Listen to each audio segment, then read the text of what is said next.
Who seeks the power of Zoltun Kulle? I can feel you out there. Your conviction, your potential, and your path brought you to me. You might stand a chance in this world, if you listen. It's not enough to recognize the lies and obfuscations. You must understand where they came from. Where would you draw the line if you could save us all? What wouldn't you do? Why save this fetid world at all?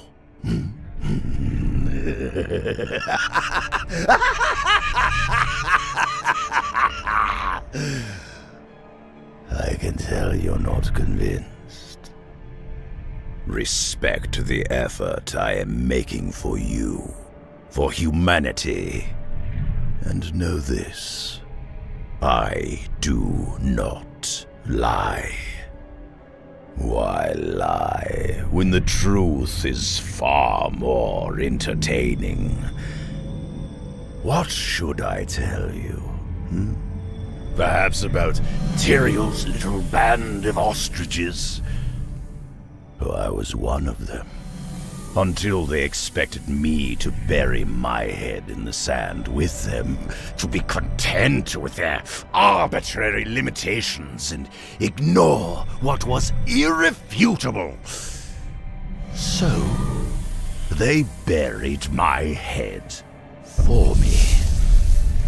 Only one person had the inventiveness to look beyond what we've been told, to the bedrock of truth, and approached my level as a peer. But the demons destroyed that. Spread like a miasma, stagnant and loathsome, thieves of hope and wellsprings of rot, drove me to aid the Rodrim in their silly war with the Vizjaktar, dreaming of grander wonders all the while. The Horadrim are not worth your esteem. They were a band of fools, held together by the leadership of a selfless, noble fool that never questioned the Archangel when he asked us to risk our lives for the Heavens' mistake. But they recognized my abilities and understood that success hinged on my research and experiments. Already a master of alchemy and transmutation as the greatest mage of the Ennead clan, I was given Tyrael's soul stones as we searched for the 3 prime evils, carved from the shard of the World Stone itself as prisons for the prime evils. Not even Tyrael truly understood their power, their significance. I spent years studying them, intrigued by their power, uncovering their secrets.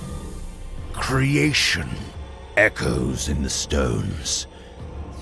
If you look, if you listen. We confronted Mephisto in one of the great urban centers of Kyrgyzstan. The collateral damage of the fight was predictable and befitting the Lord of Hatred. Some of the innocent might question who the greater evil was that day. But in the end, Mephisto's essence was trapped in the Sapphire Soulstone and given to the fledgling order of the Zakarum. Emboldened, we followed Diablo and Baal west, relentless in our pursuit. We drove Baal into the city of Lutgolain, 3 days we waited for him to cross the scorched wasteland. The harsh desert offered no protection, and we rallied against his fury. He wavered. We pressed on, insistent, incessant, resolute. What can one do but live up to their nature? Did you know that angels are no better than demons? They once voted whether we should be eliminated. One vote saved us. Tyrael, the Archangel of Justice, who saw no justice in murder, but also understood our capacity for utter ruin and unbridled hope. We could become what the angels only dreamed of. Subjugation. Eradication. Do you see the commonalities yet? The Lord of Destruction hurled a devastating spell, and, staying true to his nature, shattered his amber prison. Tal Rasha gathered the mages, and together they subdued Baal. When the remnants of his soul stone proved insufficient to contain him long-term, the Horadrim turned to me for a solution. They asked the question. I merely answered it. There is a connection between the crystals and our hearts that transcend physicality, where space is both finite and infinite, constrictive and expansive, divinity and chaos, echoing history and time, the origin and purpose in all things. Tal Rasha, as required by his nature, sacrificed himself to become Baal's prison. Tyrael himself appeared to drive the amber shard into his heart. Oh, it is an awesome thing to witness hypotheses confirmed. Tal Rasha was bound in a warded tomb, deep within a labyrinth of caves, and left to struggle against Baal for eternity. Jared Kane led the Horadrim that pursued Diablo for nearly a decade. The hunt finally ending in the distant western lands of Condurus. The Crimson Soulstone was hidden near the river Talsond. This one, Tyrael ordered guarded. So, fools built a monastery on top, and the Horadrim grew lazy. I, who bear the same scars they all did, who fought the same battles, we all knew the truth of things. The limitations of the Soulstones, the same as any prison.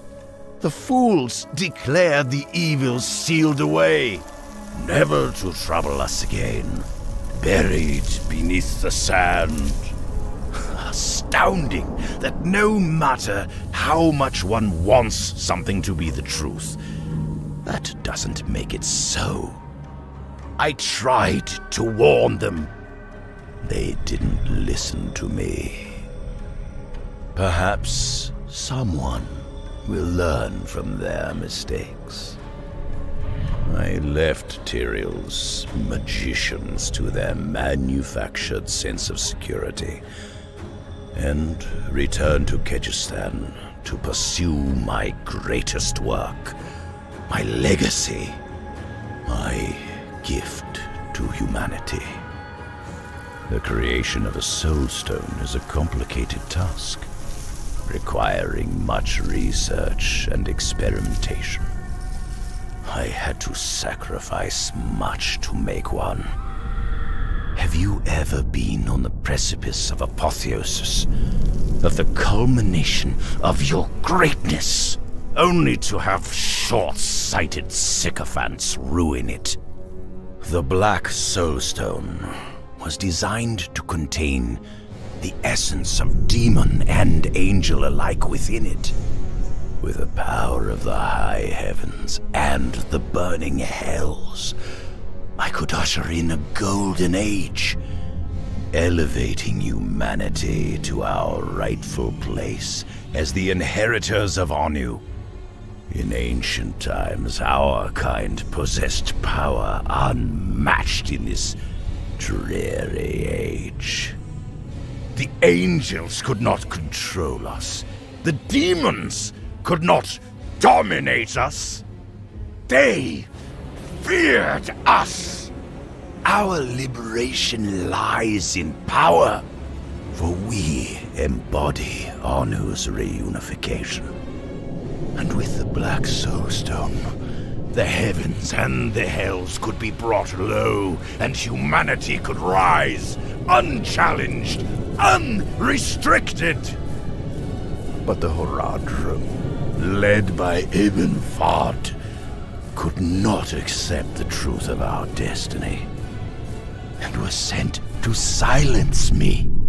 They objected to my research, my methods, to trying to replicate the Soul Stones at all. I wasn't trying to replicate them, I was improving them. They raided my archive and threw themselves at my defenses. I could have stopped them, of course I could. But too much of my power was invested in creating a miracle. And the Horadrim, unyielding, they interrupted my summoning, pulled me from the brink of greatness, and gave me many titles. Murderer, torturer, monster.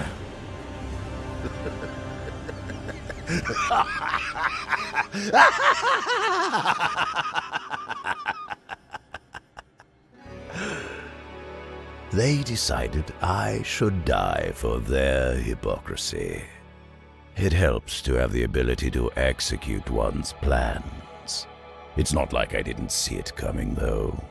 I am well acquainted with the Horadrim's myopic hypocrisy. They couldn't destroy my archives, couldn't even find them all, and they thought they could kill me. They found they could not. They drained the sands from my veins. I can still hear the sound of it filling their vials like grains in an hourglass. They cut off my head, dismembered my body, and locked everything away. They must have been very angry with me to do exactly what they accused me of. Even if they had managed to truly kill me, there are constructs hidden in places those unimaginative fools would never think to look. And perhaps still a few where they did. It was only a matter of time until one very much like you needed Zoltun Kulle, needed my work, my intellect, my vision, enough to take on the quest to resurrect me once more. I had hope for that one, so close to understanding, but a fool in the end, surrounded by deceit, with allies that sought only to control and manipulate. Have you heard of anything more pathetic than a god who chose to be a puppet for Diablo? There you have it, the fate of humankind. Every door can be opened. Every lock has a key. History repeats. So, answer the question. What wouldn't you do to free us all?